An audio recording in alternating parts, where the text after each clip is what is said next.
Morning, everyone. Today is Tuesday, October 2nd, 2018. This is a regular meeting of the Board of Police Commissioners. Madam Secretary, please call the roll. Good morning. Let the record reflect Commissioners Soboroff, Bonner, Figueroa Villa, and Goldsmith are present, and we have a quorum. Okay. On our regular agenda items, we have the presentation. Arif, do you want to make us on which one? The risk management item. Which is number C? Okay.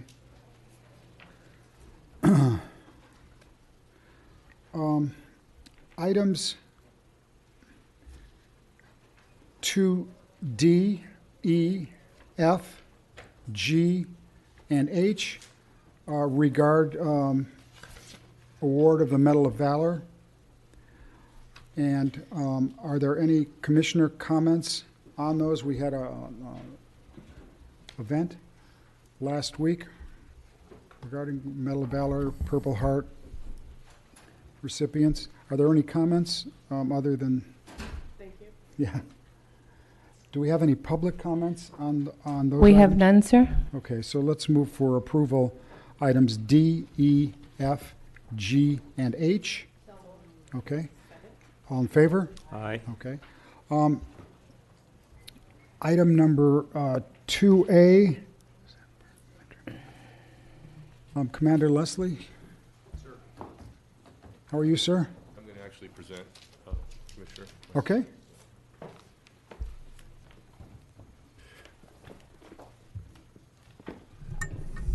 Good morning, everyone. Hey. John Peters from Yeah, John. Personnel and Training Bureau. So the item that we're here to discuss with you today is an update on the department's mentoring program. And I'm joined with Dr. Luann Pinnell, who's the director of our police training and education. So I'm going to allow Luann to get into the specifics of that, but I just wanted to kind of give you an overview of where we're kind of heading as it goes to employee development. And a lot of this is under the new chief's direction relative to the reorganization. So if you recall, we used to be Police Sciences and Training Bureau. We are now Personnel and Training Bureau. And so in addition to the training side of the house, we have all the personnel side of the house. So it really puts us in a good position to move some of these recommendations and other programs forward in a more cohesive manner.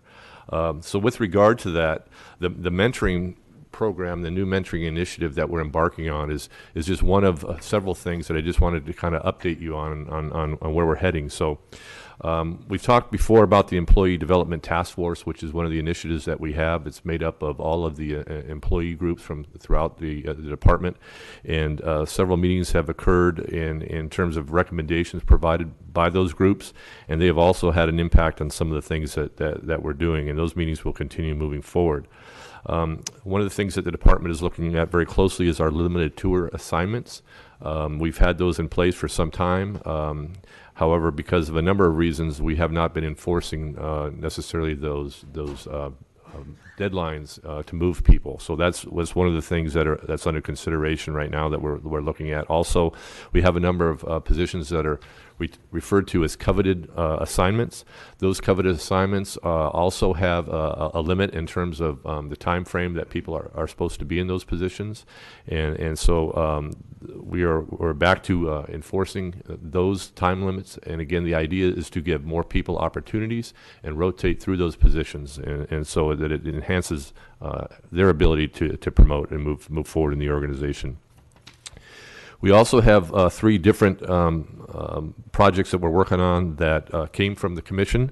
The workforce development metrics, the recruitment of African Americans metrics, and the recruitment of women's metrics that we are providing 90-day updates relative to each one of those.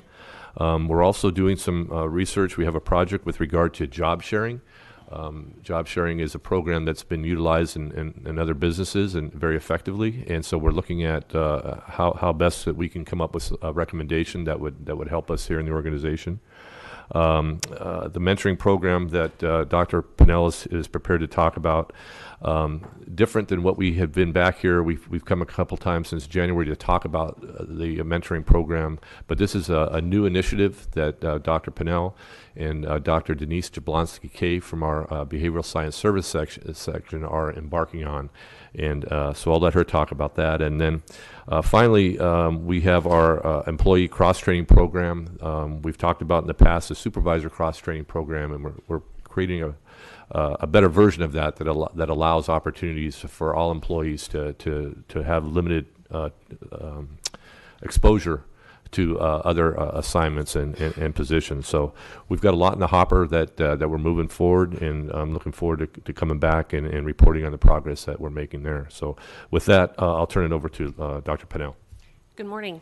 Morning. On the mentoring initiative in August, both Dr. Denise Jablonski-Kay and myself were given the opportunity to look at our mentoring program and what we have existing, but we're trying to take a bigger look at our gap analysis, if you will, of what is the gap between people getting the mentoring and getting connected. So we are starting quite a bit of research. We're doing some interviews also to look at people who stay in the department, people, when do they retire, why do they retire, some of the questions that we have about equity and diversity considerations that we want to infuse into our solutions or recommendations that we'll make back to the department. So right now, we're in a case where we're doing interviews, we're doing some focus groups. We're going to pull from the surveys that were already administered, and there's definitely some themes about promotion and that we want to attend to.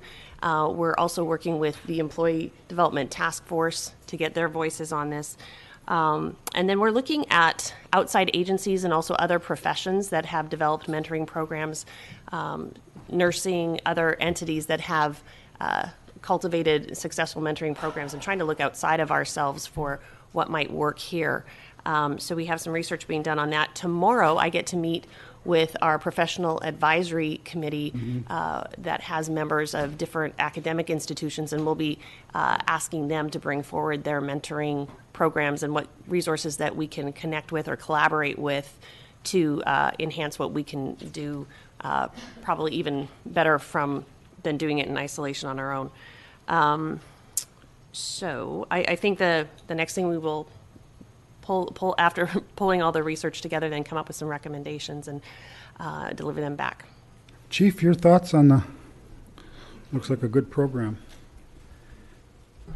I'm encouraged by their work with the advisory group, and I think the energy that I see within Personnel and Training Bureau with the leadership of Chief Peters and Dr. Pinnell, that they're on the right course, or the employee cross-training as an outgrowth of the supervisory cross-training is an effort again. When we look at the survey results from our internal survey that was completed, officers feeling that they have an opportunity to speak up, be heard, express ingenuity, and grow are all opportunities they're looking for. And I think this is the latest iteration of an effort of the organization.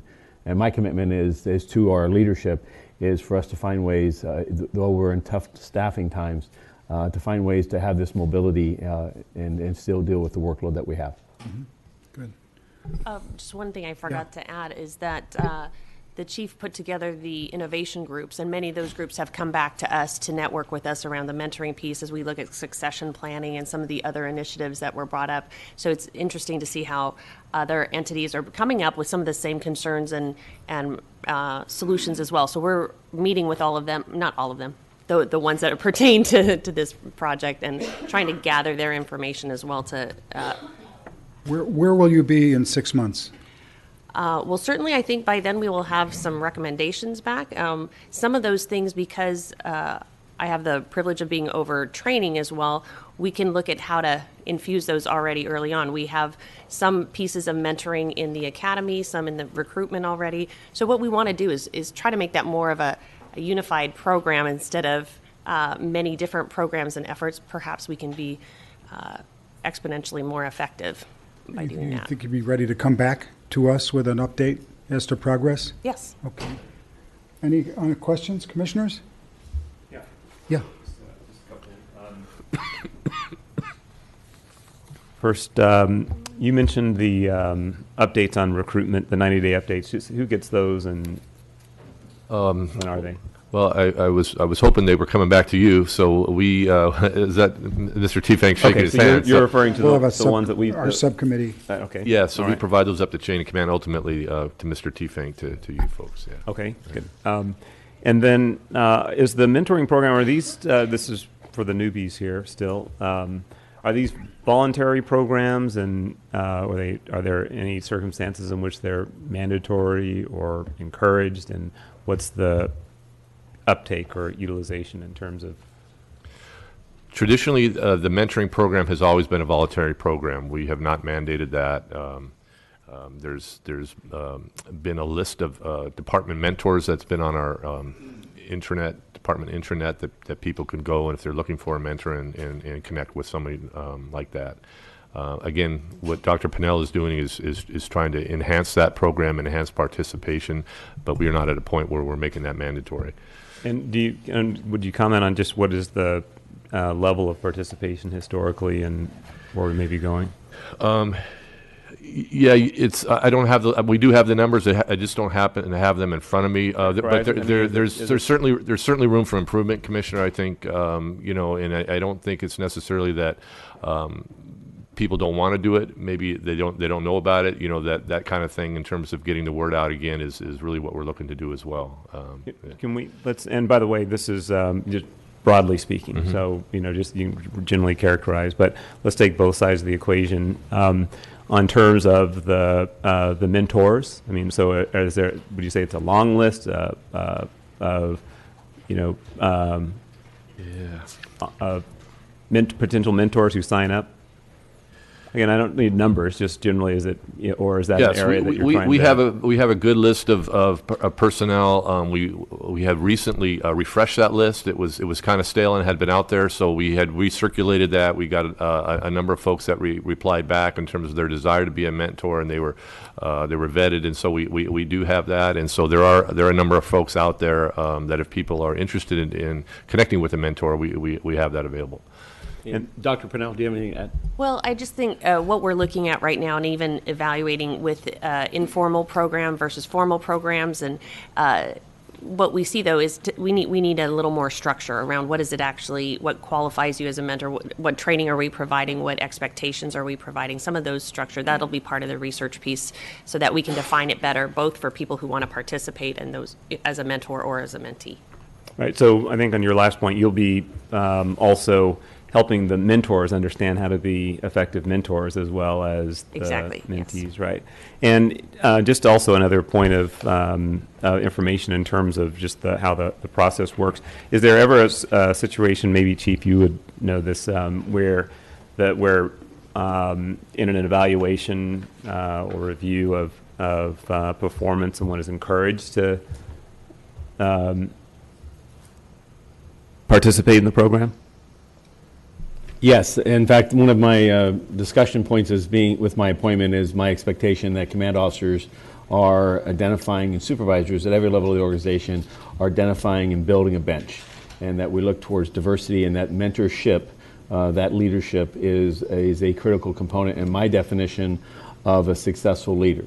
And so we're, this as the doctor indicated, as well as Deputy Chief Peters, the department over the last 10 to 20 years have had mentorship programs. We've had peer leadership programs, and they have a tendency to start, exist for a period of time, and then lose momentum. As one is aware, and my experience with mentoring is it takes both sides of the equation. Both have to be invested and committed, and responsibilities on both sides, and that is where the wheels sometimes fall off the bus, is not off the initial meeting, but the 6-9 months, a year later.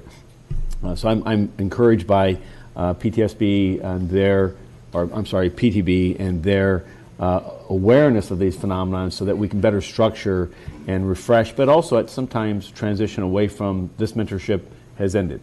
And I think some of the things is we have a grand opening, but then we just expect it's going to continue, and that can actually have a negative effect on a mentoring, whereas instead a 2-year mentorship or a 1-year mentorship has the commitment of both sides, an agreement, a contract, and then we see what type of results. So this is an area that, again, with this verbal presentation, I think we'll be in a much better position in 6 months to come back and give you better metrics as to what the actual numbers are, and also the structure that the doctor talked about, so that, again, people understand what we're expecting of all parties involved.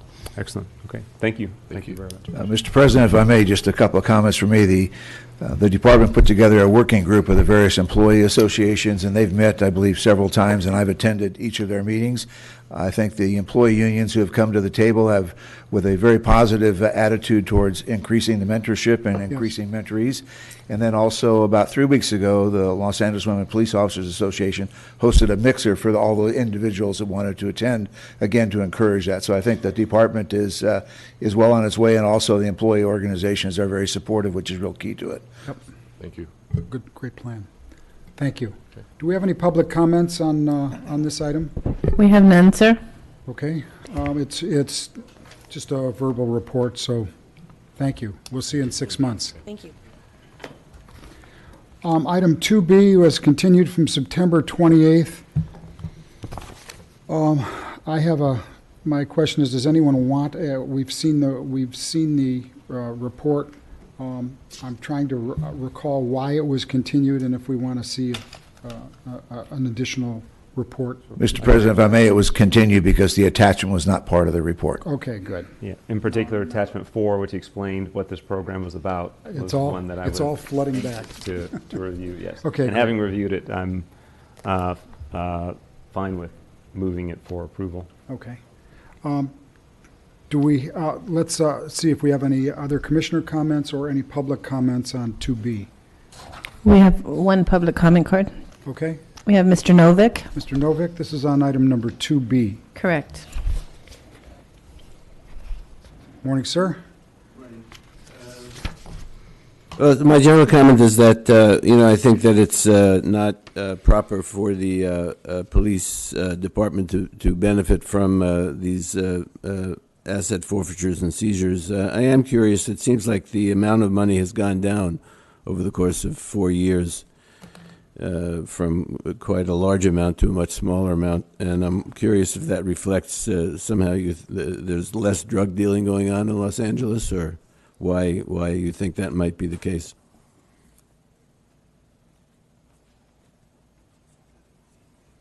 And we have no other cards, sir. Okay. We have a motion for approval. Do we have a second on 2B? All in favor? Aye. Anyone opposed? Okay, 2B passes. Let's go to 2C. Mr. Alarcon. Morning, sir. Gentlemen. Morning, everyone.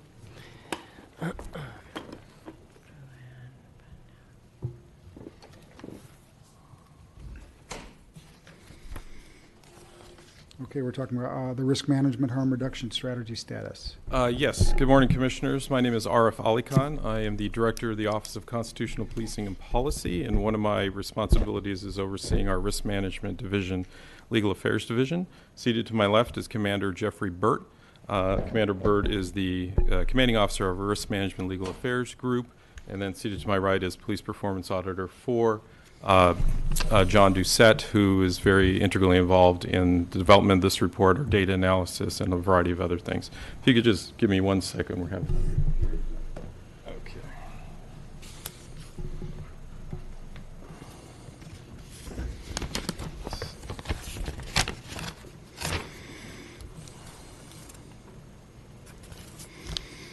This was working earlier, just.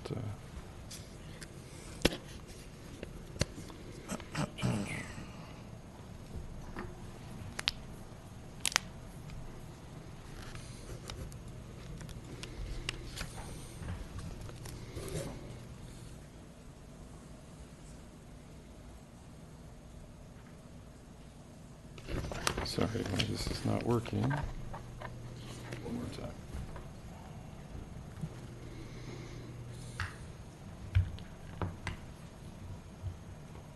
We can do chief's report and come back, or you want to, should we just hang in here for a Just give second? me 1 quick Okay, second. take If your this time. doesn't work, we can, if that's okay, we'll go ahead and do that.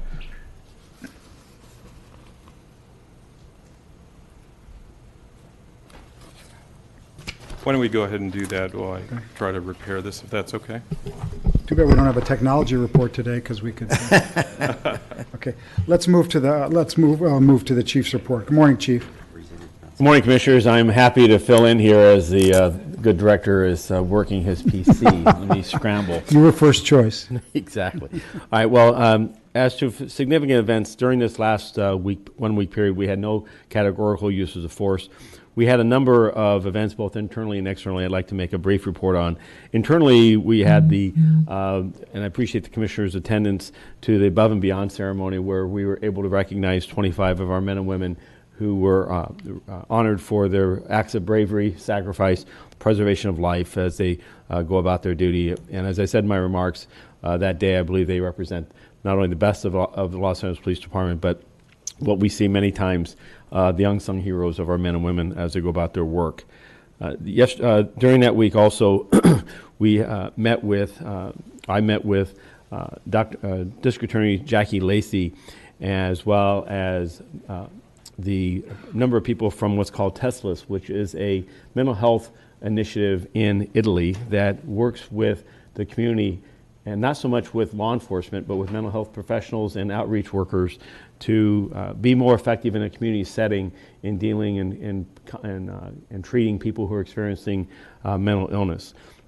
This is an effort that has been initiated by Carrie Morrison of the Hollywood Business Improvement District, as her work in the Hollywood area has seen such an increase in homelessness with people who are experiencing mental illness, and her attention was drawn to this research there, and she traveled there and also invited members of this department, Lieutenant Bixler and from our mental health evaluation unit, to go and see how that model works. I'm happy to say that their work and research there invited that group back here, and meeting with the commissioner, or the general manager of Department of Mental Health, as well as Ms. Lacey and us in the Sheriff's Department, is to continue to explore what opportunities exist in Los Angeles County to shift the model away from the over-dependence on police and fire resources in encountering persons not only in the street, but in the homes and in other settings experiencing mental health crises, but instead to move to a more supportive environment where the mental health professionals have a relationship, a more intense relationship, but also involving families and support systems that can be more effective in the long term with providing necessary treatment and support for persons experiencing mental illness. So I was encouraged by District Attorney Lacey's leadership. Her continued leadership in recognizing the criminal justice system is often the least equipped and ill-equipped to handle persons who are experiencing mental illness. We also had a series of community meetings, including a meeting with the Divine Nine in South Los Angeles, where the topic of recruitment was front row as a conversation. As the Divine Nine, a group of leaders that from various historic black colleges meet on a number of social issues, they invited us to come and talk about our efforts and our desires to deepen the bench, if you will, and attract more successful applicants who are from the African American community to be members of this organization. I also met with the League of Women Voters representatives to sit down and talk about our continued efforts of criminal justice reform in Los Angeles, and particularly the efforts with LAPD in dealing with juvenile youth diversion, as well as our efforts to ensure the immigrant community that information relative to their immigration status is not a police matter and not one of our interests, and that their protection is our primary concern.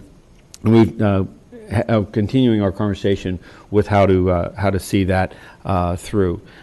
So with those, a good week outreach, talking with a number of our communities, and we'll continue that in the weeks ahead. As to crime, I wanted to continue to report good results in regards to a reduction in overall violent crime.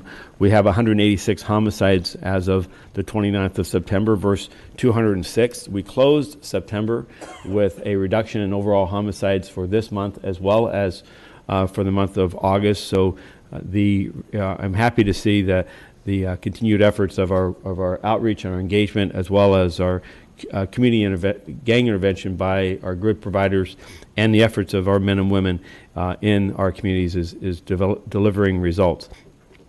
A 2.3% reduction in violent crime equates to 522 fewer violent crimes in the city of Los Angeles. Those are real individuals and victims of Part 1 crimes that are violent crimes that we've been able to achieve, and I'm happy to report that. Overall, we have a 2.2% reduction in overall Part 1 crime. Our challenges remain in petty thefts and in vehicle-related thefts, such as a theft from a vehicle or someone breaking into a car to take an item of property.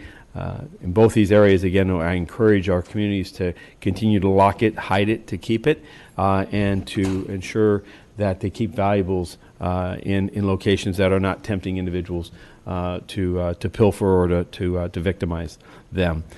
Overall, we have an 11.3% reduction in gang crime. As of this last Saturday, we have a 25% reduction in homicides that are gang-related. For our guns recovered, our continued efforts of combating gun violence, we have recovered 4,567 guns this year, not counting or excluding our gun buyback program. That number was 4,500 last year, so this is a 1.5% reduction. Interestingly, over a 5-year average, the number of handguns we have recovered and firearms this year versus that 5-year average is a 14% reduction. This is, I think, speaks to two aspects. One is the efforts, the results that our men and women are doing in their strategies, going out and identifying those that are carrying firearms and inflicting violence upon others. But it also speaks to a larger issue, which is just the overabundance of firearms in our communities, and that those firearms result in true violence, and that we're asking Angelenos to continue to lock and safeguard those firearms. Too many of these weapons that are recovered are oftentimes stolen in a burglary or other type of a theft. As I do each week, I talk about officer-involved shootings. We remain at a total of 24 officer-involved shootings this year versus last. 10 of those resulted in fatalities. Last year, as of October 1st, we were at 36 total officer-involved shootings, of which 13 resulted in fatalities. This is a 33% reduction in the number of officer-involved shootings this year versus last, and over a 4-year average, we have a 27% reduction. Regarding our traffic statistics, we have 4 fewer fatalities this year versus last in our overall traffic collisions, 166 versus 170. And areas that I need particular help and assistance with from our public is our bicyclists involved. There was a good article in the Wall Street Journal last week relative to bicycle safety across America and how challenged we have seen as far as an increase in those bicyclist-related deaths. Los Angeles did not fare as poorly as other parts of the country, Florida particularly. However, we do have 2.4 fatalities per 100,000 people, which is not where I'd like to see that number. San Diego has a 2.1 average, and so I believe that we have room here to improve bicycle safety. And just in summary of that, year to date, we've had 98 serious injuries or fatalities involving bicyclists. That number was 87 last year. And so I think, again, our efforts of education as well as our enforcement efforts will continue. And as I move through to personnel numbers, our sworn personnel on payroll stand at 10,009. Our civilian personnel on payroll at 2,959. We have 385 reserve officers, and that concludes my report, and I'm happy to answer any questions the Commission might have. Any questions of the Chief this morning? Okay, do we have any public comments on the Chief's report? We have 2, sir. We have Mr. Novick and Adam Smith.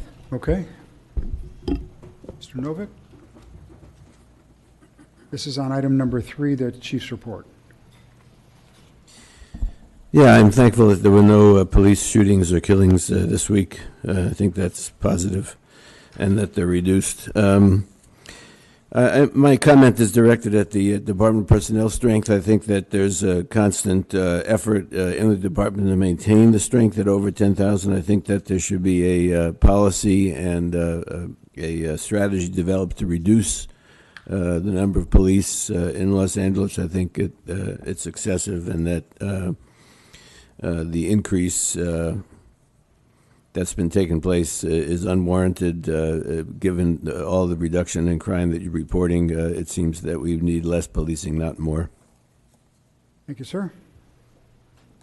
Mr. Smith? Morning. Morning, sir. Just thinking always about significant incidences, and I know it didn't happen this week, but as a someone that is into the data and the stats and stuff, I know that there's a in custody death that's being, I think, reclassified or attempting to be reclassified to probably an accident or natural causes, which just seems problematic. If someone dies in custody, it should be called an in custody death. And I know, Chief, you brought up the medals and awards today, and I know at least one of the officers that received one, ran into a burning building, I think, off duty, which, is pretty brave. But I take issue with the fact that, you called these officers the best of the department when the majority of them are being recognized for incidences that involve fatal shootings. And I think it sends the wrong message to a community that you're trying to reach out to if you're referring to the best of your department as people, as the ones that are killing people. I'm sorry, sir, there is one more card. We have Valerie Rivera. Okay.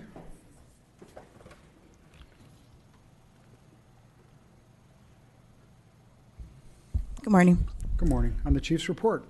I am the mother of Eric Rivera, who was shot and killed and ran over by a out-of-control police car last year in June.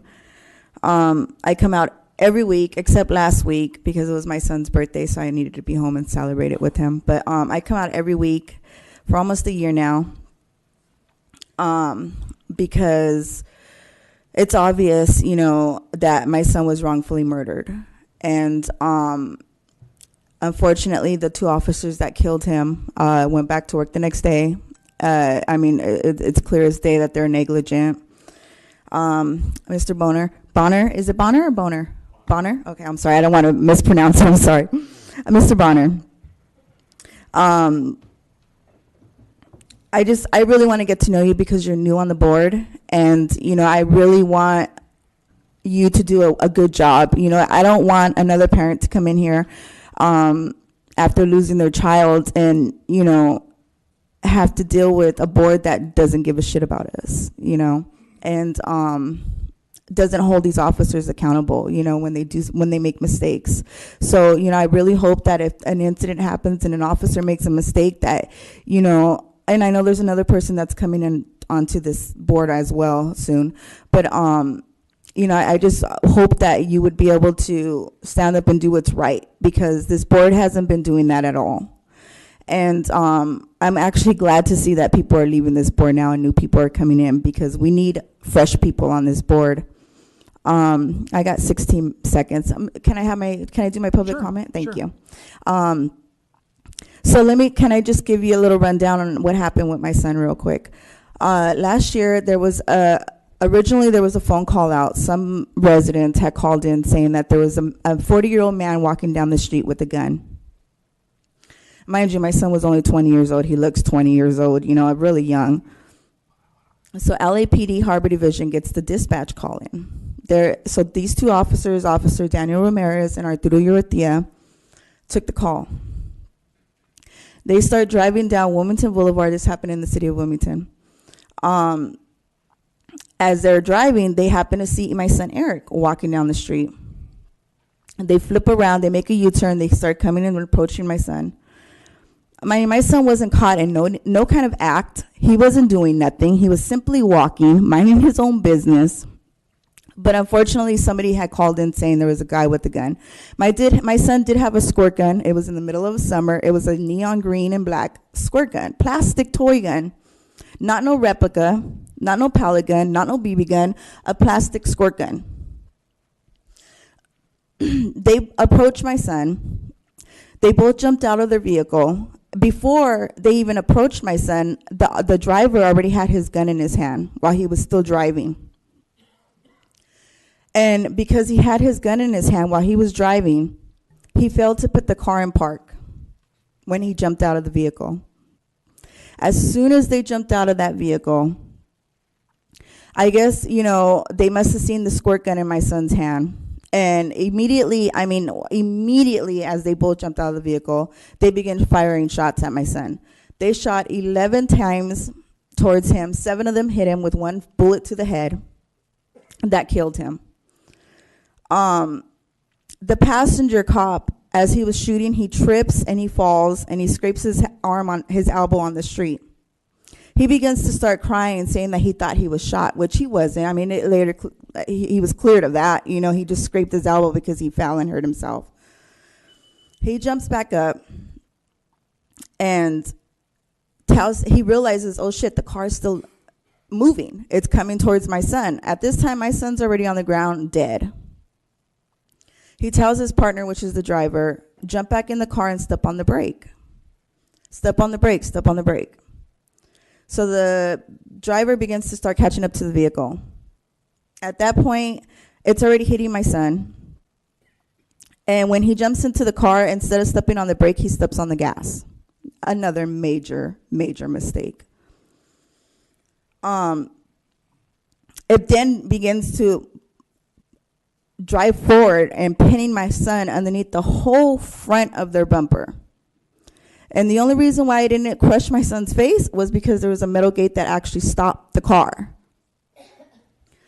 And afterwards, the driver was like, I'm going to go pull the car off. I'm going to pull the car back. I'm going to pull the car back. But the passenger was like, no, don't do that. You don't know if he's still armed. So they actually left my son under the car for 12 hours. They didn't put no tent on him for at least 2 hours. They left him exposed like that for the community to see him dead on the ground. They had to hire a crane the next day to pick up their patrol car. And they've made so many mistakes. I mean, I could pull so many mistakes that they made out of that. You know, I mean, my son didn't even have a chance, you know, to talk to them. They just immediately began to fire at them. And then they later on found out that he was unarmed. And that's why I come in every week. I come in every week because what they did was wrong. And they need to be held accountable. They shouldn't be officers. They shouldn't be officers at all. And unfortunately, this board right here seems to think that everything that they did that day was in policy. And we know that it's not in policy. It's not in policy for a cop to jump out of his car and not put it in park. In park. It's not in policy to jump back in your car and step on the gas instead of the brake. You know, these things aren't in policy. And this board seems to feel that it is. And so that's why, you know, I come in here, I may come in here emotionally a lot of the times, but you know what, there's nothing wrong with emotions. My emotions, these emotions, I have every right to feel this way because they took my son away. And that fuels my passion to fight back this system now, you know, because there's killer cops on this street. There's killer cops still working, still getting paid. And it's not right. And I don't want this to happen to another child. I don't want this to happen to another family. And I really want the system to get better at the way they're handling these situations, because this situation is really messed up what they did. And I just really want to build a relationship. I really want to build a relationship with Chief Moore as well, you know. I have my ill feelings towards Chief Beck, but I have a right to, you know, I have my reasonings behind Chief Beck. But I just want to build a relationship because I am affected by this department.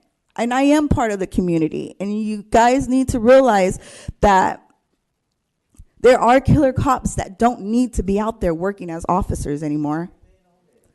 And, you know, I want this wrong to be made right, you know, because I don't feel safe knowing that these cops are still working.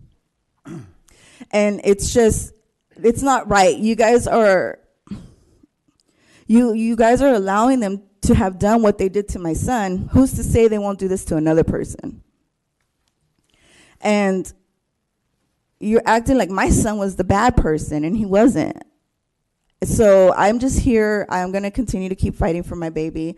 And I just wish that this department would understand what those cops did that night was wrong. And they need to be held accountable for their actions. Because of their actions, it was their actions. It was their call. They made the call to do what they did. And because of their call, it ended up with the death of my son in the end. And And it's just not right.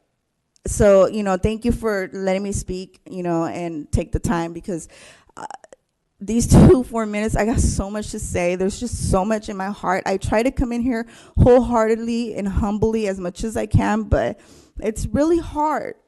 That pain in my heart runs deep. My heart is scarred deeply. And my frustrations, they may come and go. My anger is going to come and go, all that stuff, but that pain will never go away. That pain is deep.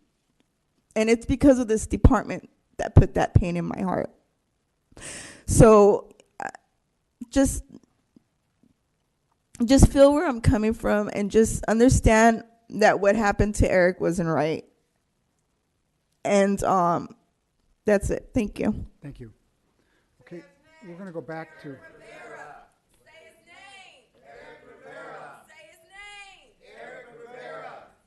Okay, we're going back to item 2C. Thank you, Commissioners, and thank you for your patience as we dealt with this technical difficulty. Once again, my name is Arif Ali Khan. Seated with me is Commander Jeff Burt and Mr. John Doucette from the Office of Constitutional Policing and Policy. What you have before you in terms of the written document is our quarterly report on risk management efforts. What we thought we would do for this particular presentation is give you a broader sense of the successes and some of the continued challenges we have in the risk management area. And given that we have 2 new members of the Commission as well as a new Inspector General since we first formulated our risk management strategy and have been implementing it, we thought it would be a good opportunity to just go back there and tell you some of the long-term trends.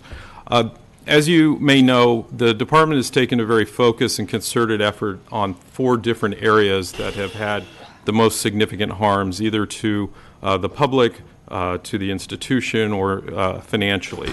These involve employee-involved traffic collisions, workplace conflict and lawsuits that result from that, work-related injuries, or otherwise known as injured on duty, or workers' compensation claims, and then, of course, uses of force and the liability that results from that.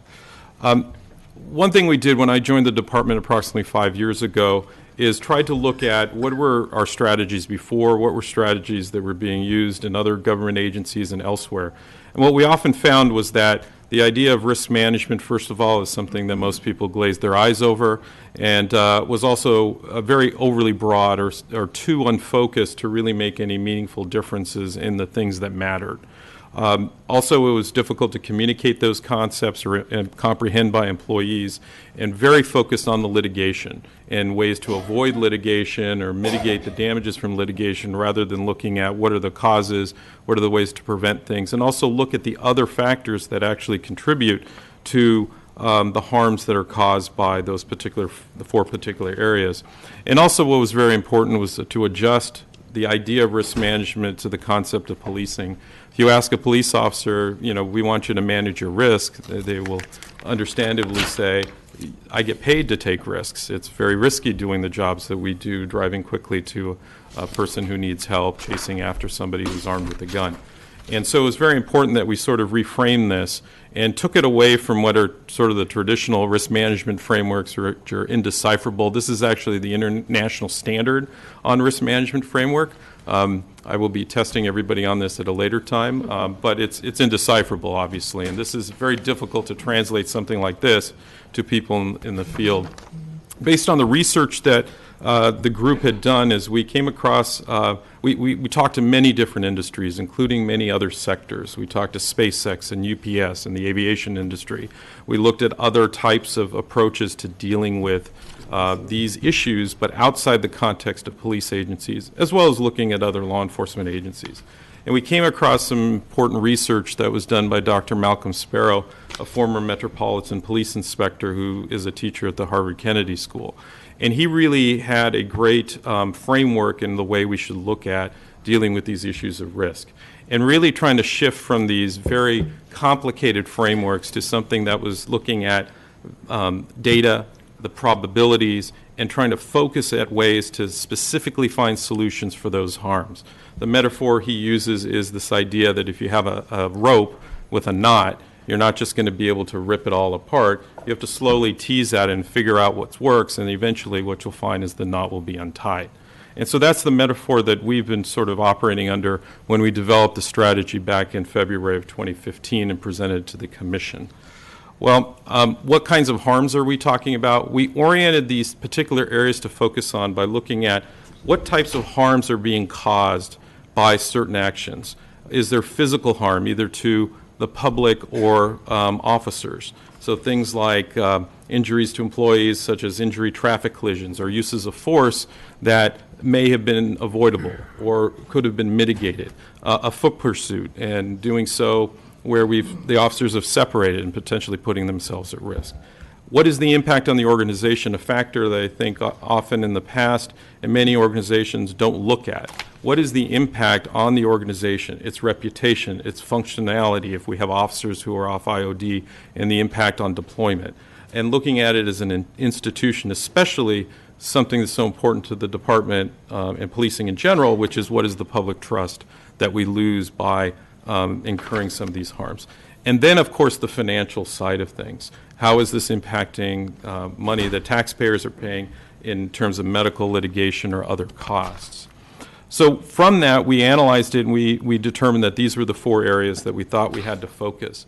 So they give you sort of the impact of it. Now, there are many other areas of risk. There are many other areas where you could potentially have financial payouts.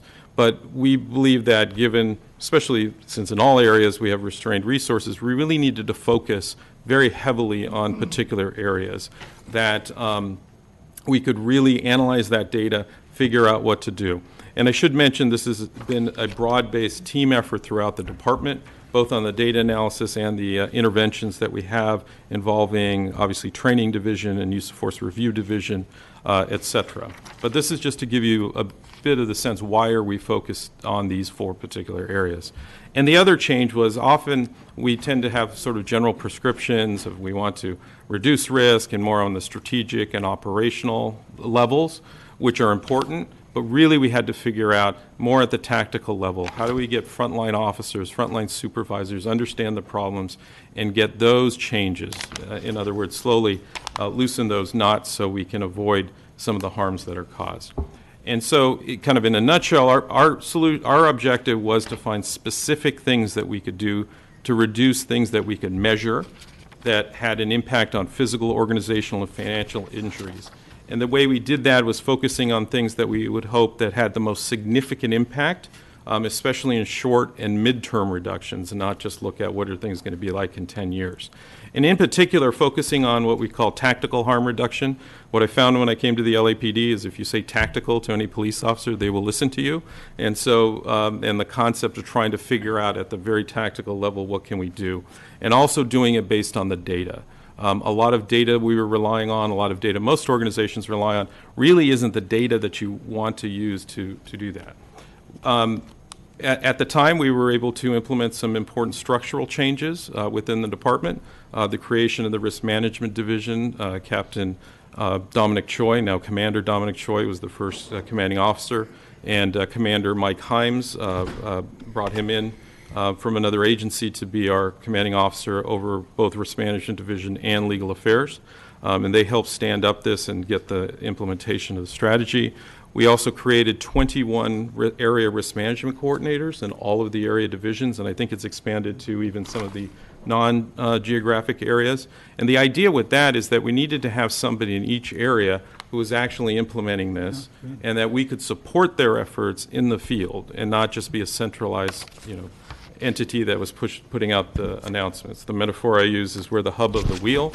What's important is what's going on in the particular areas, especially in the field. We created a more enhanced, what we call a liability management committee, which is one of the issues that we've had in many of the employment-related cases where the right hand wasn't knowing what the left hand was doing about a particular personnel or other issue, and having enhanced coordination, especially in an organization of 13,000 people, was very important. And then specifically within Risk Management Division, creating expert teams to really focus on these particular areas and really dig into that. And then also doing training. Now, training is often a proposed solution for a number of problems. The difference with the training, I think, that we've put in that's yielded results, has been very focused about skills. Skills on how to deal with conflict, skills on how to deal with investigating injuries on duty, skills that go to frontline officers and supervisors as well as command staff, and also bringing outside instructors, outside educators who do research and are reputable in their particular fields, not just in the government sector, but elsewhere. So I'm pleased to be able to tell you, and this is a lot of numbers here, we're going to go through some of the slides, and I will be turning it over to my colleagues here so they can give you more details, but significant progress in all 4 areas. As you can see in employee-involved traffic collisions, we've seen a 19% reduction when compared to the last fiscal year. We've seen a 27% reduction in any type of injury to a member of the public from a traffic collision, which of course is very important to us. And then a 24% reduction if you look at fiscal year 2014-15 was when we first developed the strategy and began implementing it. Workplace conflict, these are lawsuits and other things. We use a number of metrics, but the 2 that are indicated here are claims for damages. These are when an employee files a claim for a potential lawsuit, and we've seen significant reductions when comparing it to both last year and in 14-15. And then, of course, the actual lawsuits that are filed, where we've seen a 26 and a 36% reduction. And then finally, on payouts, the actual liability payouts, we've seen a reduction of 25% when we compare it to last year. I should say something about lawsuits. Lawsuits and lawsuit payouts. These would be what we would call a lagging indicator. These are things that are oftentimes involve incidents or conduct that happened many years prior, and it may involve a lawsuit that happened many years prior. So the years that these payouts are occurring don't necessarily coincide with the year in which we are. So just something to keep in mind, but obviously that's we're tracking those and we're seeing some good trends there. When it comes to work-related injuries, we've seen a 7% reduction in the time off for sworn. What that means is even though our claims may have gone up, we've actually seen fewer officers who actually are taking time off as a result of those claims. One of the things we wanted to make sure is that we're looking at the right numbers. And if we look at total claims, it's not looking at what the nature of the claim or what the impact of that claim is. And we don't want to discourage claims for workplace injuries as the metric. So what we look at is when somebody files an IOD claim because maybe they stubbed their toe or they had something more serious, well, how much time are they spending away from work? And so what we've seen is a 7% reduction in people who are actually having to take time off based on an injury that occurred on duty. And we've seen a 7% reduction of that in both sworn and civilian when we look at the prior year. And then finally, on civil rights and excessive force liability, this is the use of force data. In terms of liability payouts, which is often the concern, we've also seen a very significant reduction, not only compared to last year, but compared to fiscal year 15 and 16. On the use of force data, you don't have much of it in here, and that's because, as you know, the department does a very robust analysis of its use of force and the trends in its end-of-the-year report. So we've just provided some information about the actual legal payouts rather than have we gone up or down on particular types of force. Just real quick on some of these, just to give you sort of a visual picture, this is the total number of employee-involved traffic collisions. Something also to keep in mind, traffic collisions at the LAPD are things that probably you and I would not report to the DMV. They could be a dent that was in the car or a scratch from going through the 77th Street car wash. We're very strict about damage to vehicles and filing a traffic collision report. But as you can see, a significant trend in those overall numbers since 2014 of a 22% reduction. The more important statistic that we look at is actually, because every year we may have more vehicles, we may have less employees, et cetera, is really what is our accident rate? This is the type of thing that insurance companies look at nationwide to see if traffic collisions or fatalities have gone up or down. So we've been able to use that data, and just for your information, we draw, last year, how many miles did we? About 50 million roughly 43 million annual miles driven a year with about 5,000 different vehicles. So obviously a considerable amount of traveling. But what we're looking at is that accident rate so that we can have better comparisons year to year. And what we found is between fiscal year 14-15 and 17-18, you can see a 24% overall reduction in officer-involved traffic collisions, even though we've driven 1.2 million additional miles when compared to 4 years ago. This is also something very important, a little bit of a dense chart that's in your report, but one of the things we look at is, so we have a traffic collision. As I mentioned, some of them may be just a scratch on the car. The ones, of course, we're concerned about is where a member of the public or an officer is injured. And we've also seen that being trending downward. And also that in terms of fatalities and serious injuries, we're seeing a very good trend in the last year, especially of not having any of those involving members of the public, and very few that involve officers. Just to explain, a K injury is a fatality. A B injury or an A injury is a serious injury that requires transportation to the hospital. A B injury would be something visible, a cut, a bruise on a person, but doesn't necessarily require transportation. A C injury is a complained of injury, somebody who complains that their shoulder or they may have some neck pain, and then of course no injuries at all. The ones we're most concerned about, of course, are the serious injuries and also visible, but just to give you a sense of what that impact is, and then the total number that's there. Related to that are the claims and the payouts. This is just an indication of how that has been going in terms of payouts on claims, payouts on lawsuits, and then the total numbers. There has been a spike compared to last year. We can get into that in a second. But generally, it's been about level, and there are a variety of factors on why payouts are made. Also, these are, once again, lagging indicators. They don't necessarily correspond to the traffic collisions that happened in that particular year. One of the big areas of emphasis for us has been seatbelt compliance, because what we found is what results in the most injuries to officers. It's the failure to wear a seatbelt and then getting into a collision. And if we could increase seatbelt compliance, the significant impact on reducing serious or any injury to officers in that. We've also seen some very important progress there. This is fiscal year 2016-17. So in every traffic collision in which we've adjudicated it, the traffic review section or unit actually goes through and sees, was the officer wearing a seatbelt, and were all the passenger officers, so multiple people within the vehicle. In 2016, we had 91% of officers were wearing their seatbelts. And we wanted to, and that fairly high, but not high enough, because that means 9% weren't, and they were the most likely to be at risk or suffered some sort of serious injury. So what we found in in this last fiscal year is we've actually had a 6% increase in seatbelt compliance. And so let me turn it to Commander Burt, who can talk a little bit about how we've done that with the seatbelt compliance and that area of focus, and then maybe some of the other things that we've done to reduce these traffic collisions. Good morning, everyone. Thanks for having us.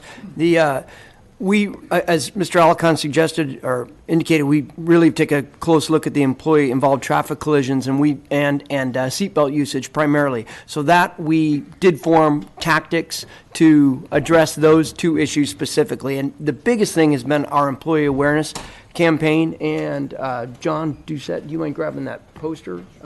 Most recently, we required about 27 large frame posters that we put.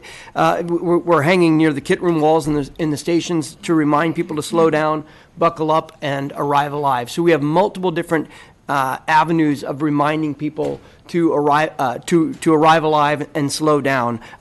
We also have done a drop stick deployment. Drop sticks go in between the seats and the center console, so it's just a foam. I think we've presented them before, but allowing people to not get distracted when they're dropping something between the seats and reach down there, and then they're embossed with buckle up, arrive alive.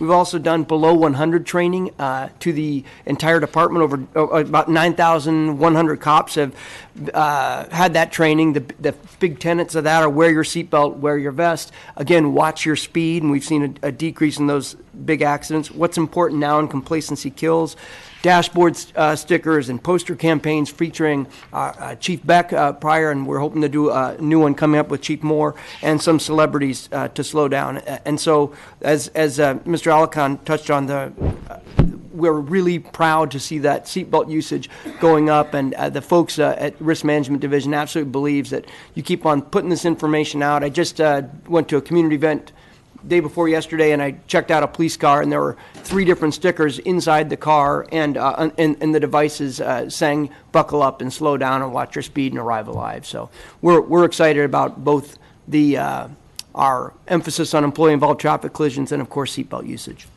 And I should say, all of the offices, the Office of Operations, Chief Moore was the chief, and then all the command staff throughout have really emphasized the importance of wearing seatbelts. So it's been an effort that we've done both broadly and then specifically with solutions such as, providing these drop stops so people don't drop their keys or their pens and are reaching down as they're driving along.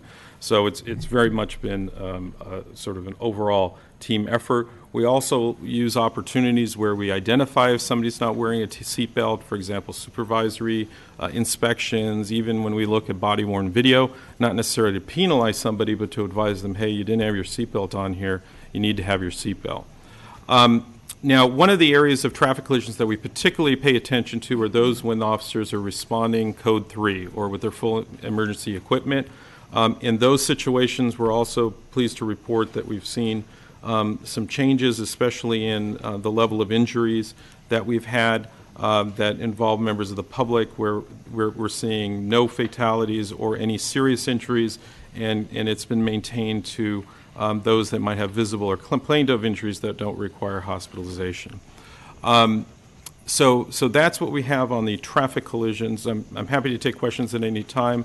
The next step I was going to go to were on the workplace conflicts, unless there's anything on this section. Why don't we just keep moving? Okay.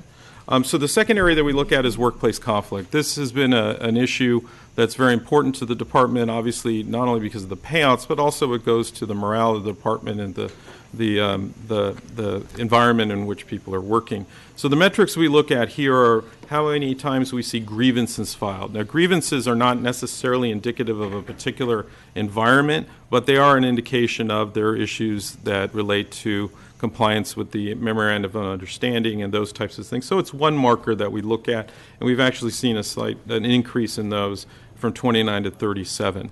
But what we really look at are when are we seeing that complaints to the internal affairs where their workplace investigation section actually has to go and see is there a sustained allegation of discrimination or retaliation and those types of things. Thank you. And we have seen a significant reduction in those kinds of reports and cases that need to be done.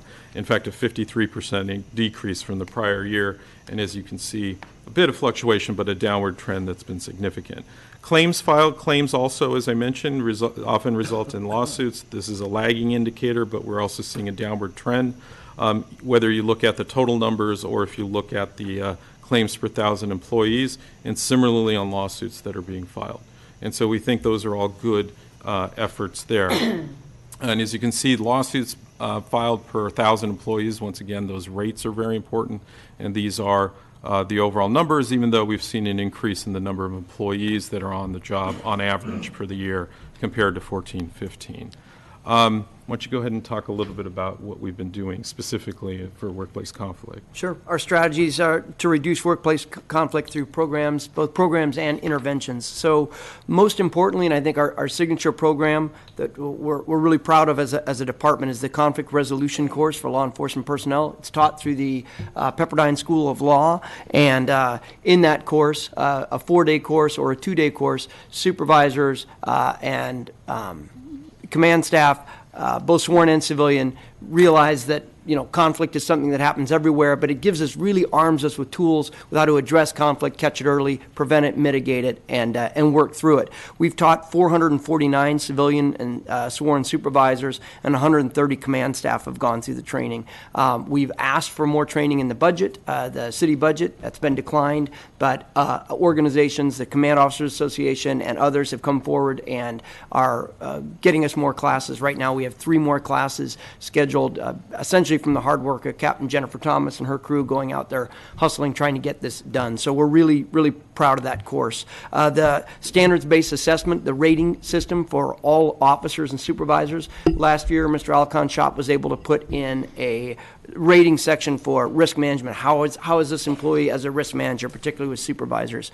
Our ombuds office, a very small but a critical function in our department, led by civilian Francois Gardere and Lieutenant Chris Hansen. They've reached out to nearly 5,000 employees this year at 266 different events, just to let them know that they're there and have actually worked to resolve several conflicts.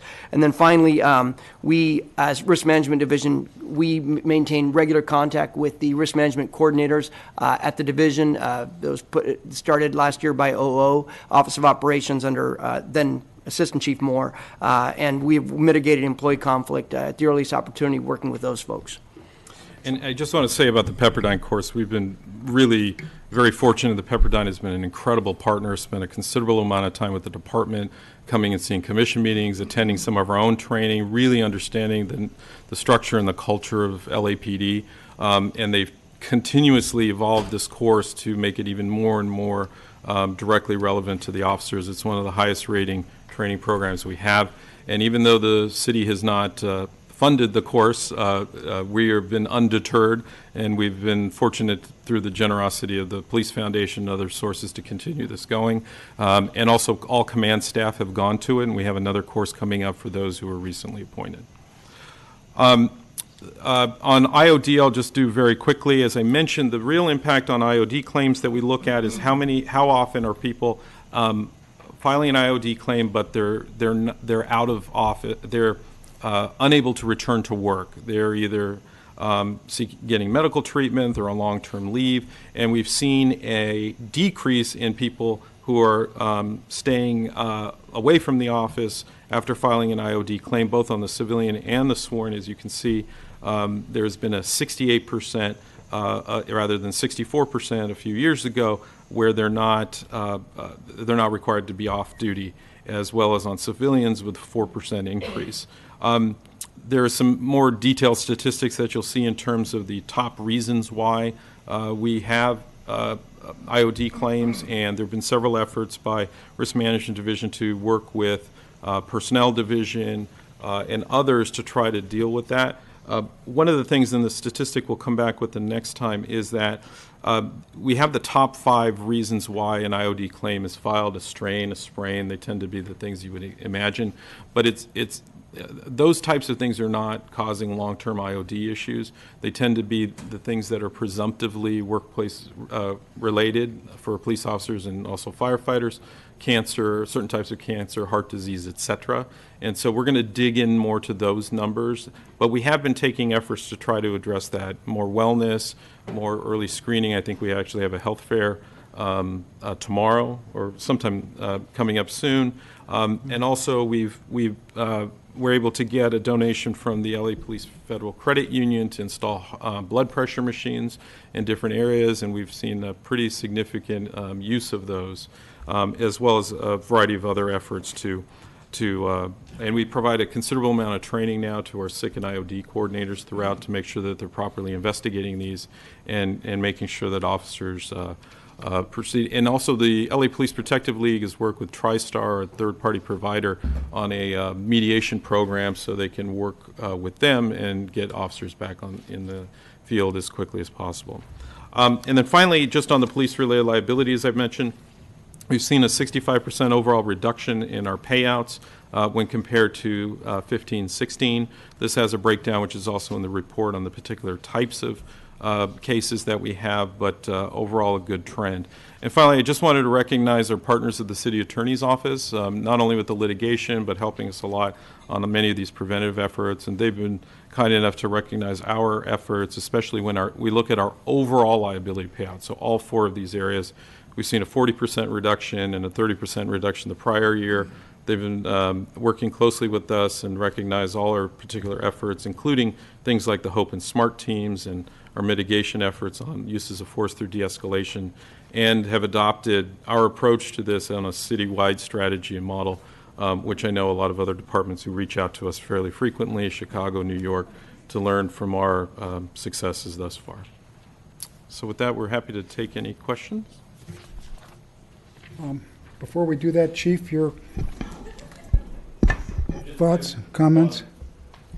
So, Commissioners, thank you for your patience on this. I asked Director Alican to make this presentation today. As I recall the efforts actually 5+ years ago, relative to these very issues that he addressed. And I know that in this presentation that this can be a bit dry, but I want to call out that with Mr. Alican's appointment as the Department's risk manager in overseeing harm reduction, that his efforts, as well as the men and women within his chain of command, have organized, I think, very smartly and delivered over the last 5 years these type of results. I look forward as we move forward to his continued work, as well as his staff and his strategies as he continues to improve on these measures.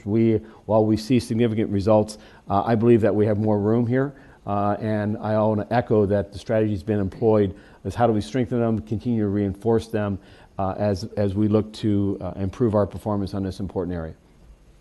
Thank you.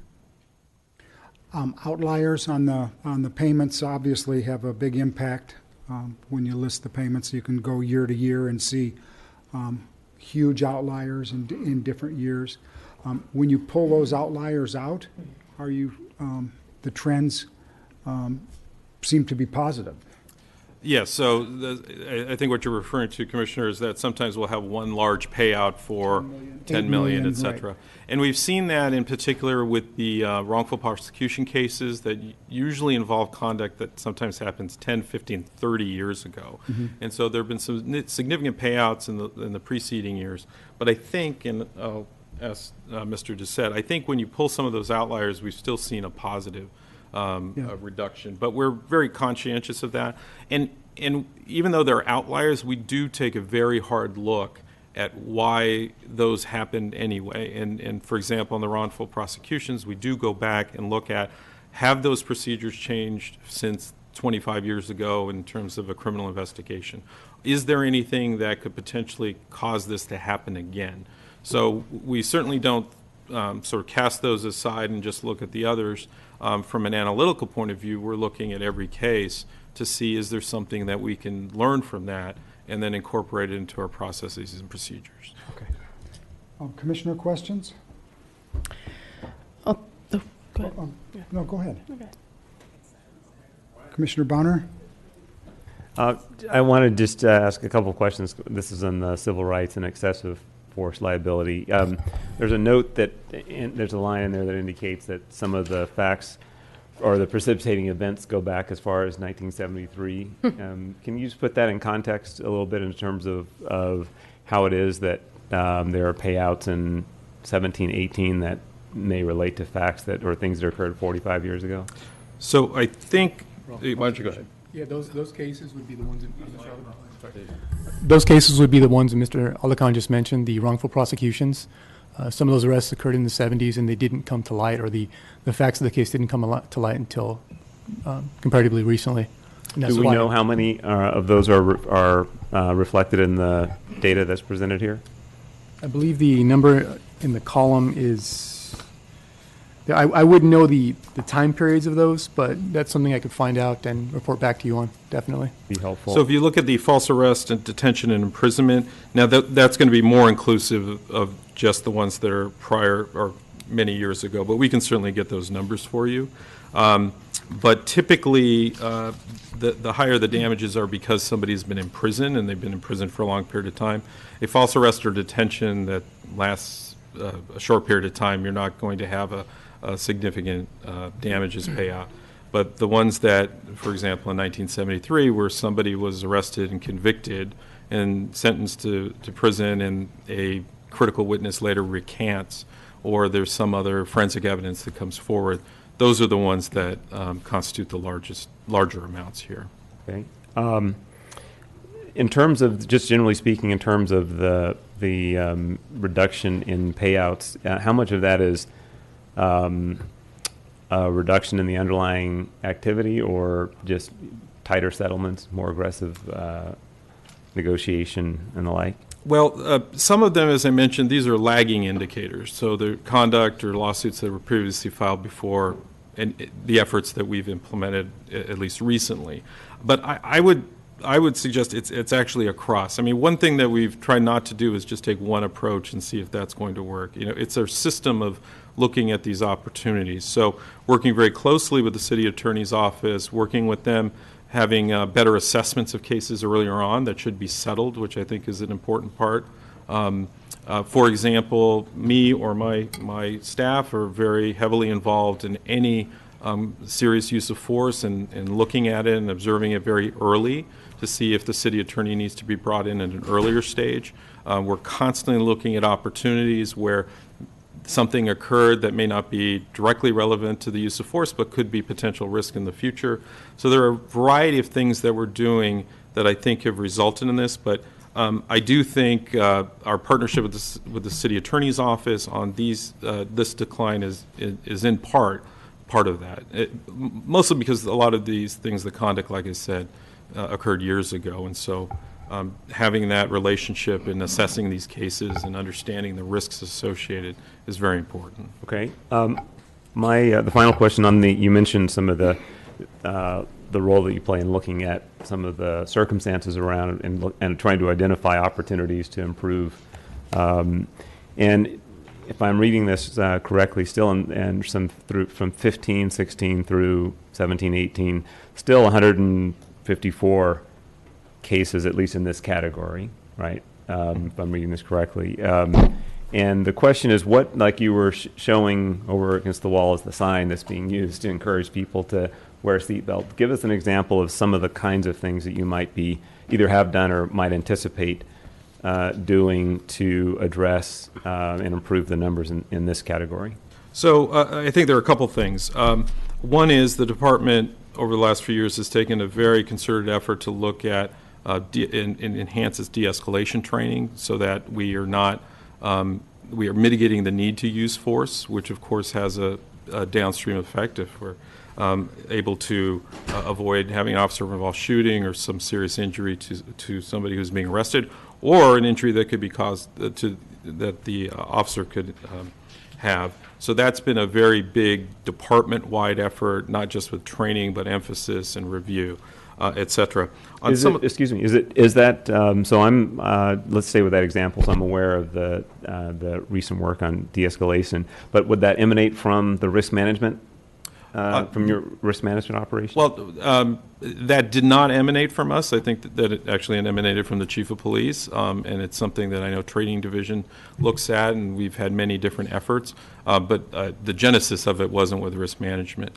But this is, I don't want to give the impression that everything starts with risk management. There are many different efforts throughout the department.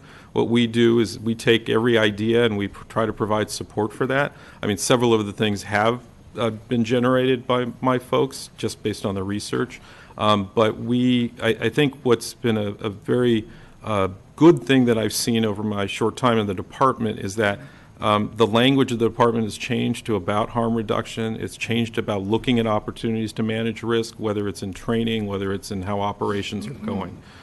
It's not something that we can rely on just a small group of people in my office. But so on the de-escalation, that is something that's come from the leadership and our frontline trainers. Thank you.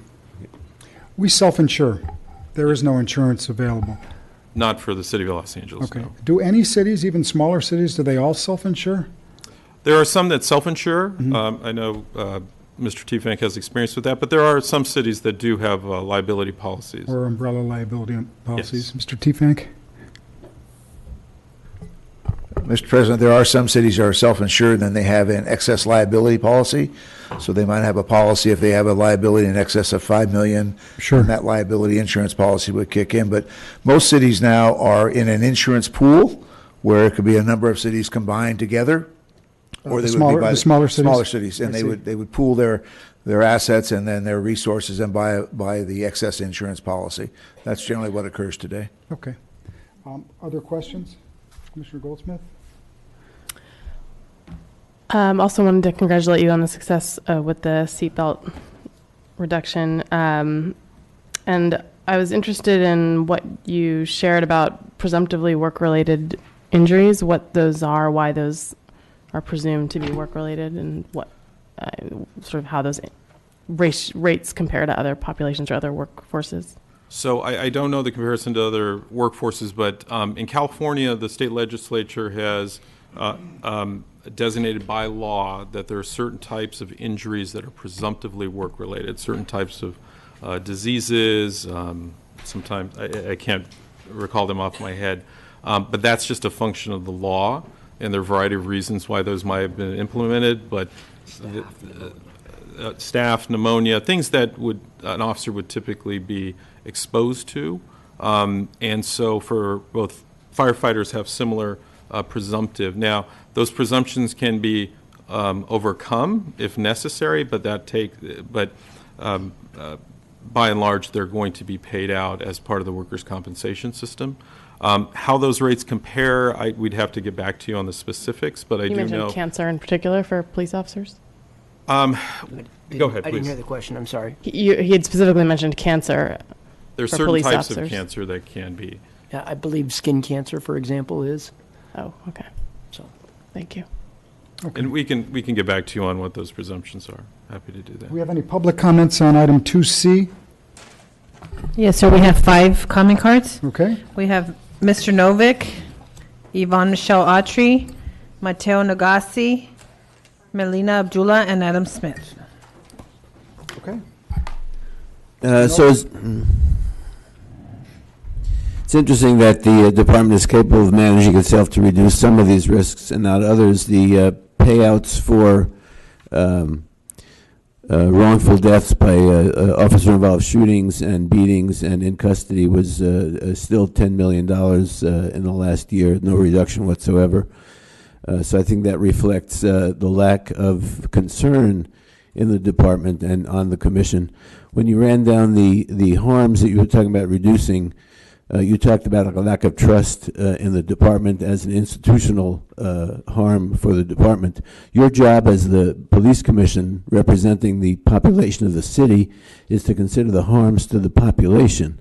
So if there's a lack of trust, if people in the black community have to give the talk to their children, if there's fear of the police, that's a harm to the city. That's your responsibility to think about, not the institutional harm to the department. And you're failing in your duty to deal with that. So I want to point out again that this risk assessment and management, harm reduction management is part of the constitutional policing. And again, I want to remind you that the Constitution of the United States was designed to create a system run by and for the interests of white male landowners, and constitutional policing is not the solution to the kind of policing we have. It's part of the problem. The last thing I want to mention just briefly is that you have a chart about the accidents, and for some reason the chart in the what you handed out every other year, the avoidable and unavoidable accidents add up to the total number of accidents. Not for last year. I don't understand why that is. There's some flaw in your chart, but I'm wondering if you counted the police driving the car into and over Eric Rivera and into a gate as one of the accidents they should have been avoided. Next speaker. Yes, just really supporting what Michael said and in sympathy for the mother and the family. So sorry, there's no need for that. Again, and I don't know if anyone has brought this out. I've said this before, that, we identify the bad cops per our complaints, which you continually ignore, and you find all of their terrorism within your policy and procedure, which is quite, it's a neo-Nazi fear tactic, what you did to this young man, because you wanted the entire community to fear you so that we would not come here and fight against this institutionalized injustice, whether it's racially motivated, whether it's a sex crime because your police officers do perpetrate sex crimes, whether it's economic, whatever this terrorist hate crime is. We identify the bad cops. It's very simple. If there are good cops, then you need to stand up and identify the bad cops. I know that it's under the threat of kill. Yeah, they will kill you. But this is where God comes in, whereas you can have protection. And we encourage that. Okay, a lot of these murders, again, as I have said, are sacrificial rituals. The murders, especially of the innocent. Okay, alcohol, tobacco, firearm. This is low-level Illuminati in order to get cars, women, some are pedophiles, homosexuals, a new flat-screen TVs, whatever they need. They have to kill innocent people, okay, and they have to make a demonstration. The rapes of the women like Waukesha Wilson, I know because my God keeps me alive every day.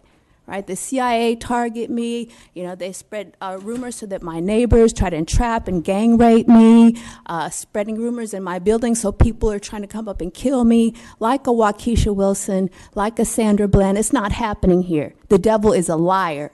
Expose these fraternal, sacrificial rituals and murders of the innocent, and find these bad cops guilty, prosecute them. And Next speaker, please. Mateo Nagasi.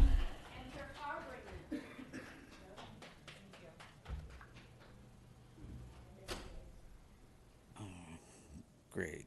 Hi, I just wanted to ask,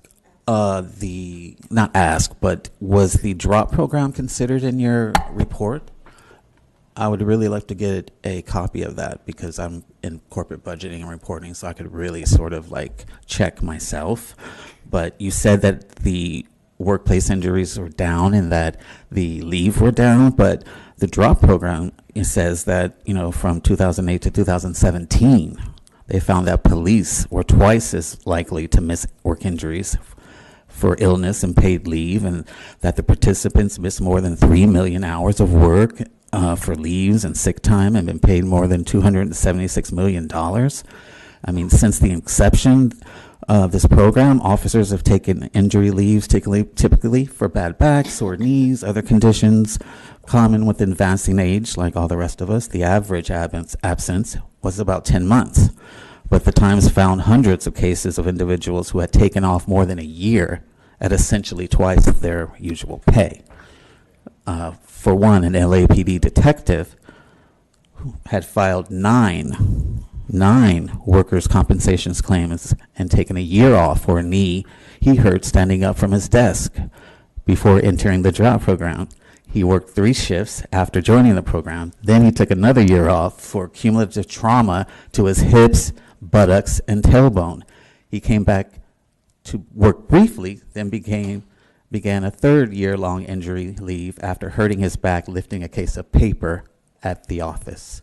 So the list kind of goes on and on and on and on, but I don't see where you said significant progress in the reduction of time off. That's not what it says in this report, so I would really love to get a copy of that. Thank you.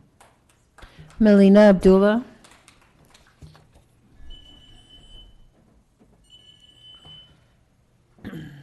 Morning. So it's interesting that we're spending so much time talking about risk management and things like preserving cops' lives on the job when it's not even one of the most dangerous jobs in the country. Here's the most dangerous jobs: loggers, fishermen, aircraft pilots, roofers, garbage people, structural iron workers, drivers, sales workers, and truck drivers, farmers and ranchers, construction workers, and groundskeepers or gardeners. Those are the most dangerous jobs in the country because those are working class jobs. Those are people who are most likely to be shot by police.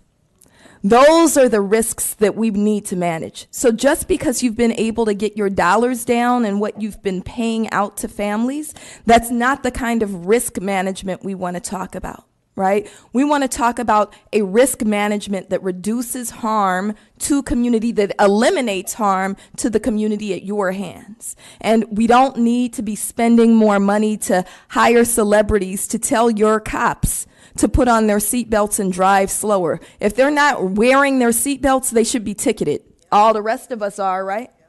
Right, if they're driving too fast, they should be ticketed. All the rest of us are, right?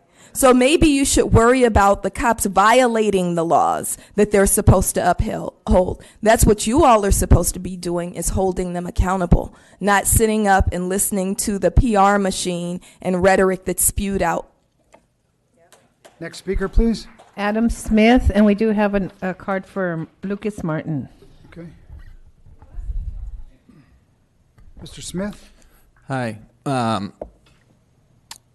Yeah, I just want to push back a little bit on the patting yourselves on the back, on the reduction of payouts for liability. I mean, we know that almost as a rule, the police commission finds that officers involved in the killing of people, like Eric Rivera last year, are found to have acted in policy. Most of the people that are killed, like Dr. Abdullah just brought up, are part of the working class, can't afford, high-end attorneys to sue the city. They're working with people that'll work for free in hopes that they'll get a settlement. But when they're already up against a police department that killed their kid, that finds that their child's killers acted in policy, how does a judge and a jury that already subconsciously knows that case, and the city attorney, how are they really looking at that case? Like, the city already said, like, no one's guilty, it's fine, the killing was fine. Just yesterday, the family of Kenny Watkins lost their civil trial, right? City attorney, or they voted against Kenny Watkins' mother and her family in a case against the city. And that doesn't really say to me that they didn't deserve a settlement from the city. What it says is that you all found that Kenny Watkins' killers acted in policy. Evan Urias, who was involved in at least another killing in LAPD, if not in other departments. So yeah, you can congratulate yourself on lower liability payments, but the system is just working to protect itself. And that's what the lower amount of liability payments shows us anyway. Next speaker, Lucas Martin.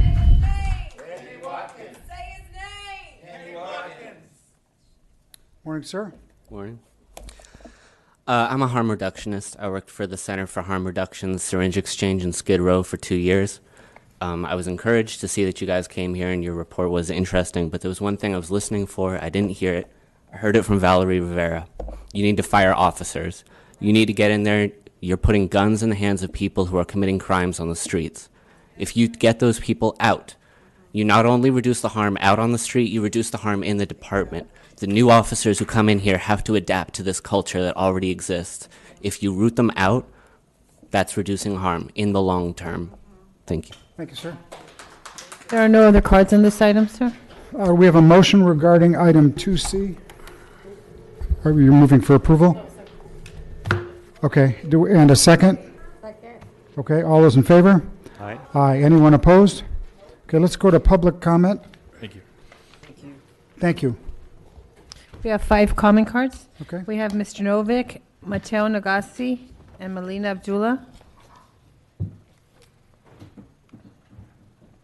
Mr. Novick, go ahead.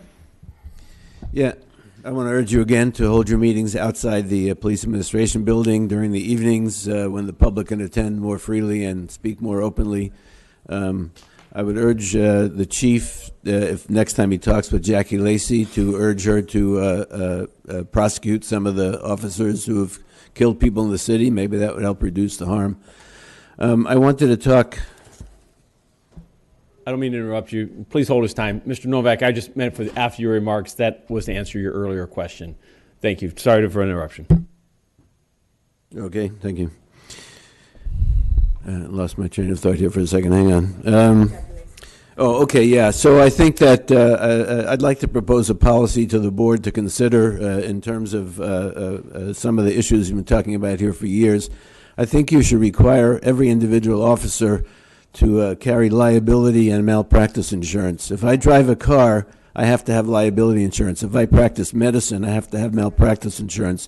If you're authorizing people to carry a gun and kill people, you have to require them to have insurance. Then you wouldn't have cases where you have officers who are serial killers and shoot people again and again. because the second time they do it, they're going to lose their insurance and be forced out of the profession. Next speaker. Mateo Nagasi. Sir? Yeah, I just wanted to get back to the chief, because I really believe that you need to give back that $1.2 million, or you need to resign. This is your legacy. It's already tainted. The city council as well, and Greedy Garcetti, the mayor, who arranged this payment for you. It's not going away. More and more people are finding out, and it's gonna be your downfall, really. So I just wanted to let people who don't know that this $1.27 million payment was supposed to be a retirement, but it began and lasted for only a few weeks because he returned to his old job at the same pay through an unusual arrangement approved by Garcetti. After his promotion to chief in June, Moore now collects nearly $600,000 a year from city coffers, about $350 a year in salary and the police department, and $240,000 a year from the police pension. Yes, DRUP program, right? It was sold to voters as a no-cost way to retain veteran officers. Makes no financial sense. Many other cities in San Diego, San Francisco, experimented with the program, but they all abandoned them because of cost. The program was initiated as a way to appease the police union during a tumultuous period in city politics. And former Mayor Reardon, who brought the program, said it was a mistake. But in 2016, Garcetti and the leaders of the Los Angeles City Council, who still are over there, ignored a confidential report from former Chief Administrative Officer Miguel Santana, urging them to eliminate or drastically amend the program, basing his conclusions on an actual report. Next speaker, please. Melina Abdullah, followed by Adam Smith and Yvonne Michelle Autry.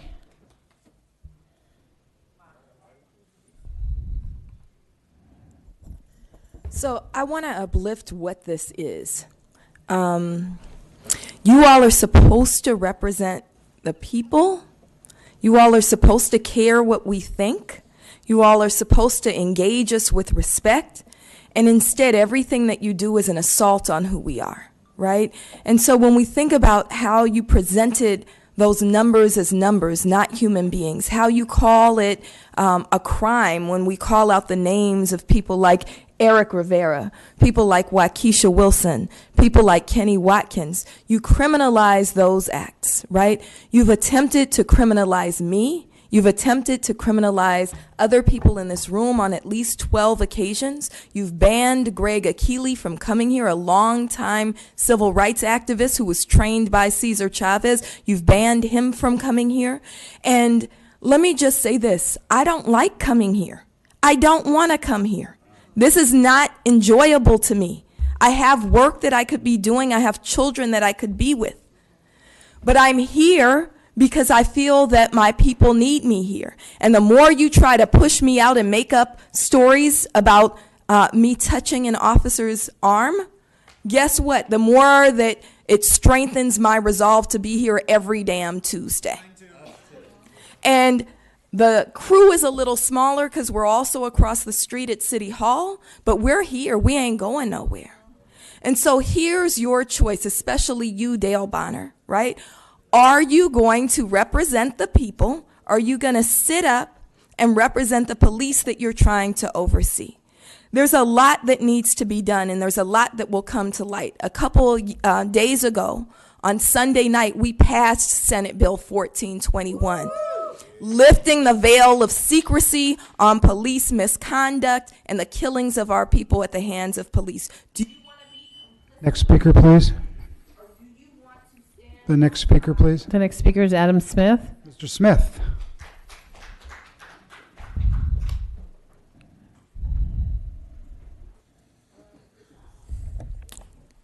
Mr. Bonner, I'm going to speak to you, piggybacking off of what Valerie Rivera was saying earlier.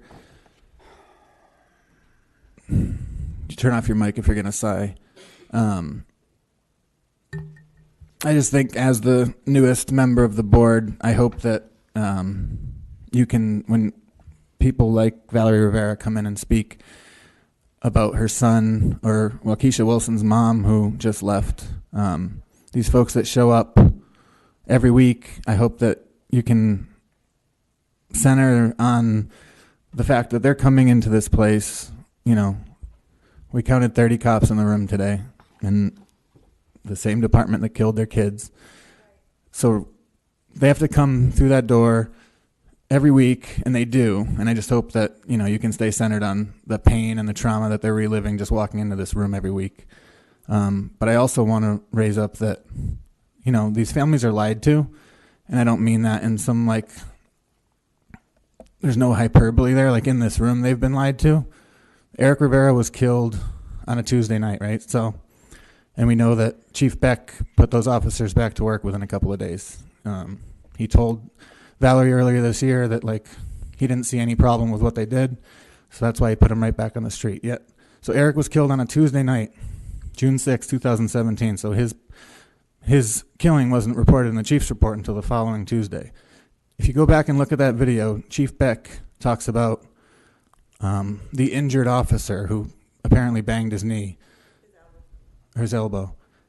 In that chief's report, a week later, after he'd already put these cops back to work, Chief Beck said one of the officers were injured and we're still looking into how that happened. So, I mean, that's just like a blatant lie to this commission, to everybody in this room, from the chief of police. And I hope that you can see the pain of them having to come here every week. And Yvonne Michelle Autry.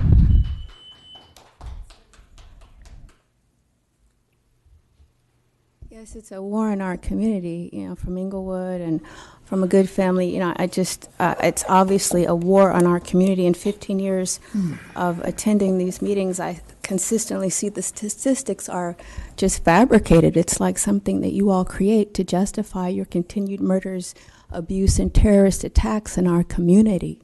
So obviously you've sold your souls, but we're going to keep pushing so that you're fully accountable. Again, if there are good police officers, which I believe that there are, or who want to be, but under the fraternal oath-taking order, gag of silence, under retaliation, again, instead of rewarding your police officers for raping and murdering those of us who have been put in the trash, I've been labeled a terrorist over 20 years now. Over 20 years. Lies. I know the police officers are not only working under the order of course, the federal government, CIA, FBI, and the experiments, I need to have this on the record, continually perpetrated against black women like Tuskegee and other black people, experiments, the sex slave, CIA torture chambers. These are torture chambers, isolation, with the torture that's going on apart from the experiments and the tortures happening in the penal system. So your police officers are just in support of this most repressive, terrorist, institutionalized, not only white supremacists, but maintenance of this evil status quo. God is watching you. I'm sick of my neighbors, urinating on my door, the Mexican mafia being used, right, under the orders of the Jews, because they tell me they're getting paid and they're under order, okay, to attack and break down black women. I'm sick of it. I'm alive to tell this story. You're accountable. And those that have much, and I'm not a racist, okay, it's not all Hispanic people, it's those that are Mexican mafia. Next speaker, please. We have no other cards on public comment. We do have 2 cards on closed session. On 5A or B? One on each, and they're both from Mr. Novick. Okay, Mr. Novick on 5A, please. Thank you. Thank you. Mr. Novick.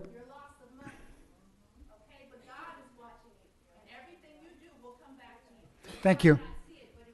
Great, thank you. Mr. Novick, we're on 5A. Yeah, 5A1 is another effort at reclassifying an in-custody death. I think that in-custody death is going to be an in-custody death no matter how you classify it, and that there are 2 main in-custody deaths. I don't know if you're trying to reclassify it as natural death or suicide or something else, but if somebody dies in the custody of the LAPD is responsible for that death. So I just want to urge you to take that into consideration. I don't know what the reclassification involves. Maybe you're reclassifying it upwards as something that took place at the hands of an officer. There's a long list of officers connected with that death. So were they previously held liable and now they're not going to be liable, or were they previously not liable and now they are? I don't know if you can clarify that in public session at all. Want to move to the next one? Yeah, the next one is the Inspector General. As I said last week, I guess you didn't get to it last week, or is it further consideration? But the Inspector General position exists to be an independent investigative arm looking at malfeasance and malpractice and, the general failure of the policy and practices and the pattern of unlawful behavior or harm to the community. And I think that the Inspector General has not fulfilled that responsibility. So if you're evaluating the Inspector General, I think you should consider that he's failing you and he's failing the people of the city, because LAPD continues to be one of, if not the most murderous department without any accountability, either by the police commission or by the prosecutorial authorities in this county. So it falls on the Inspector General to be the person who deals with that, and hasn't been. So I think that you should evaluate him negatively and find another one who'll do the job. We have no other comment cards, sir. The Board of Police Commissioners will now recess into closed session to discuss item numbers 5A and 5B in accordance with Government Code 54957.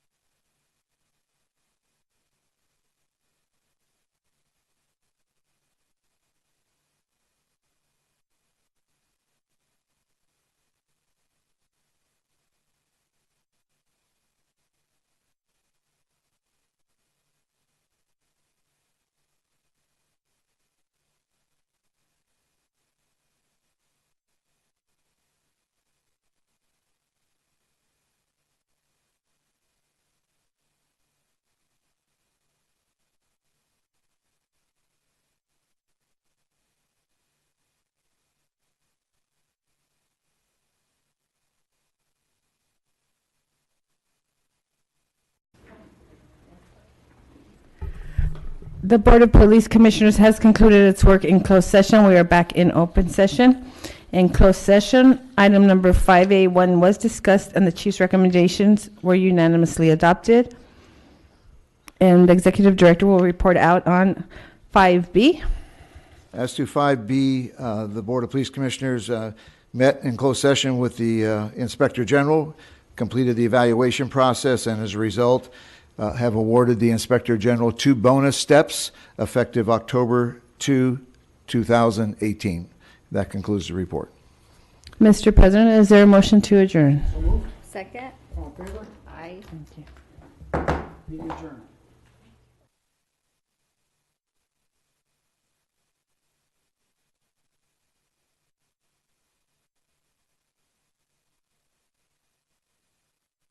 Hi, I'm Cindy, and I'm in Little Tokyo, and you're watching Channel 35, Your City, Your Channel. It is an honor to present to the court the applicants to take the oath of allegiance today, representing